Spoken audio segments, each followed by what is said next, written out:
Okay, welcome back. We're going to continue with our simplistic movie poster, and the example that I'm showing you is with Elf.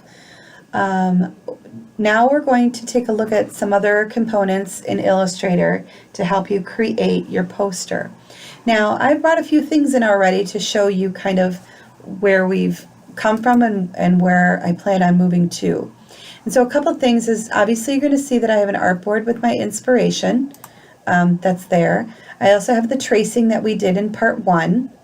And then I also have my final board over here. You're going to notice that I did add 3 or 4 additional artboards to the bottom. Each are of snowflakes.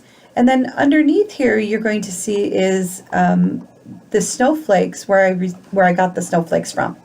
So the process of getting my snowflakes was I created them in Photoshop. So what I did is I went online and I did a image search for snowflakes. I found this one that had a few different patterns in it that I really liked. I then took this pattern and brought it into Photoshop, and I then Photoshopped each one of these snowflakes and turned them white. Now you can see these snowflakes are a little bit different than the ones that I have right here, but that is the process that I used. So the next thing that I'm going to do is I'm going to go ahead and I'm going to put my snowflakes, the 3 different snowflakes, on my simplistic poster. Now, because I want to see how your work evolved, I'm going to make a copy of these snowflakes. And to make a copy in Illustrator, I'm going to go ahead and hold down my Alt key, and then I'm just going to click and drag one of the snowflakes onto my final boards. And you can see that my original snowflake is still there, and then my copy is on my final board. And then I can go ahead and I can make it smaller. I can change the angle of it if I wanted to in order to have my snowflakes. I'm going to do the same with my other 2 snowflakes with the same process. With holding down the Alt key, I'm going to click and drag into the final piece that I have. I'm going to go ahead and I'm going to then draw and bring down the snowflake, and I want this one just to be a little bit smaller.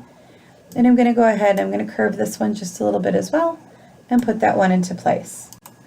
I'm going to go ahead and I'm going to do my final snowflake in the same process of holding down the Alt key, dragging a copy up into my final.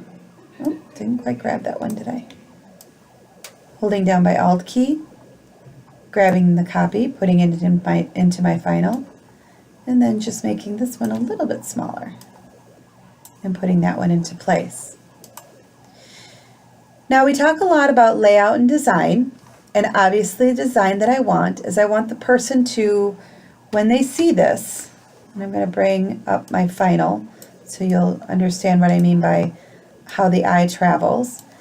This is the very first piece when someone would see within my poster. I then have my snowflakes that are traveling, as most snowflakes do, down. And so I'm going to actually place my title, Elf, right here on the very bottom. And so to do that, I'm going to work within my font. So I made an artboard that is specifically going to be used for creating the title of Elf. I'm going into my type tool, and the moment that I go into my type tool, I'm going to start to see some of those characteristic pieces that come up.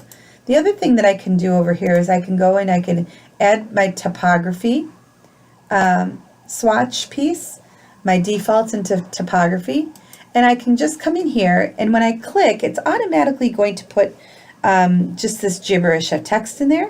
I'm obviously going to do Elf. And I think if I look back at my inspiration poster, Elf is really used as small letters versus capital letters. So I'm going to change that. And to do that, I can select it, and I can just change those letters like that. When this item is selected, I can change the size. So I'm going to go ahead and go up to 72. I really want it bigger than that, so let's say I wanted it 125. I could do that as well by clicking into my font size, which is on my top. If you can't find it, You may also find your font size on your side tool here.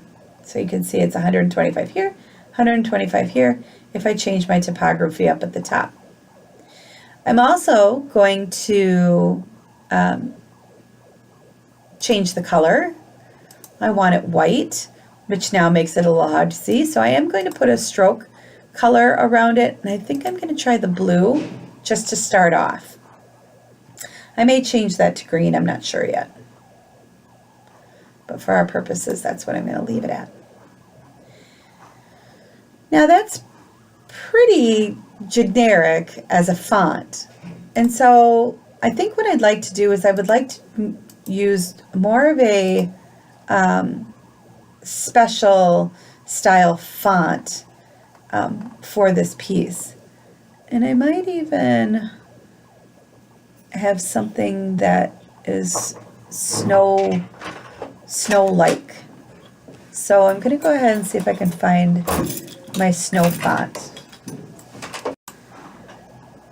Now obviously you can see that when you have a font that you're going to use, the font can completely change whatever you're creating. And to give you an example, I'm going to go down over to the side default so you can see how my font changes with the different choices that I have.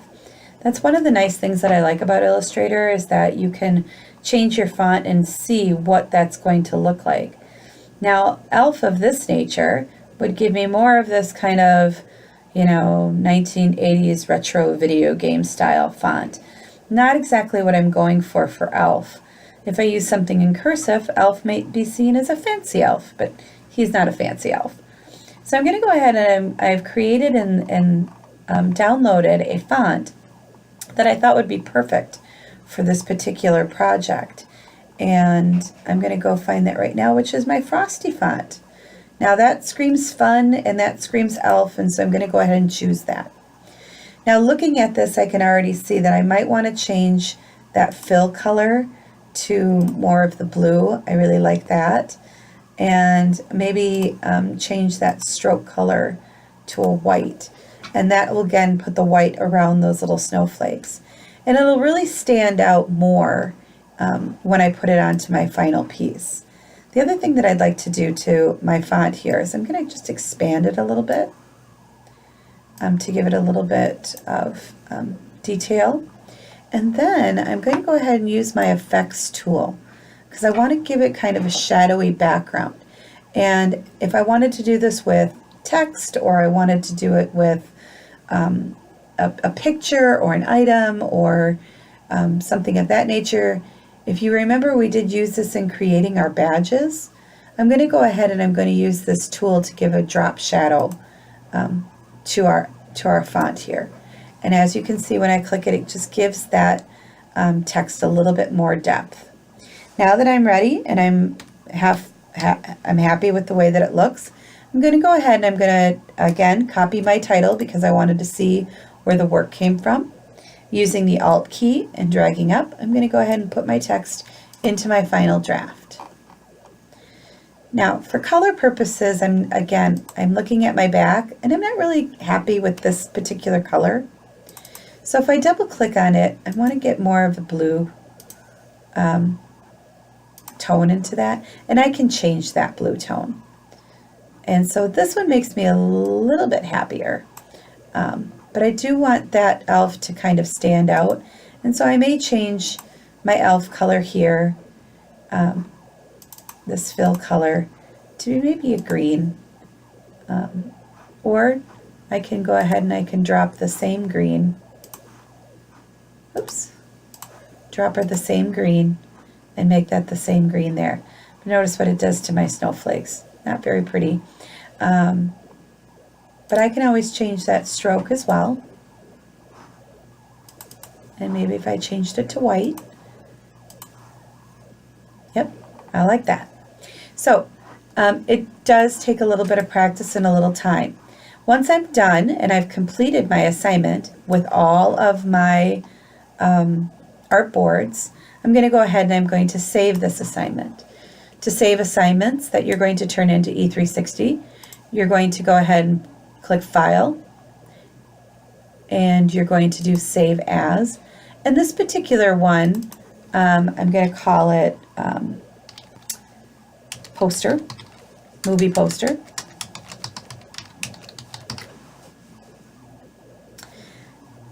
And I'm actually going to save this as an Adobe PDF.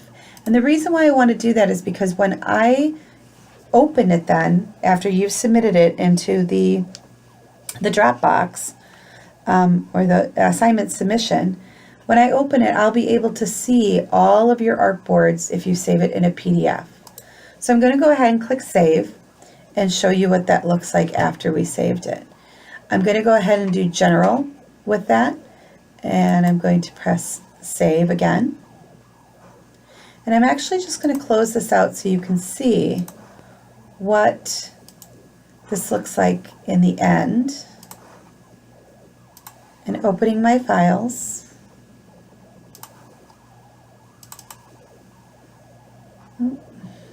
Back.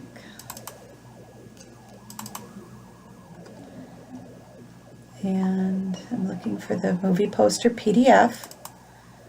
When I open this, you'll notice that I've got 6 pages to this. And that's because all of my artboards were saved. And now I can see all of those artboards and see where the mind was coming up with this final idea. So this is the end of part 2 of your poster. I hope you enjoyed this. If you have any questions, feel free to email me your questions that you have with this.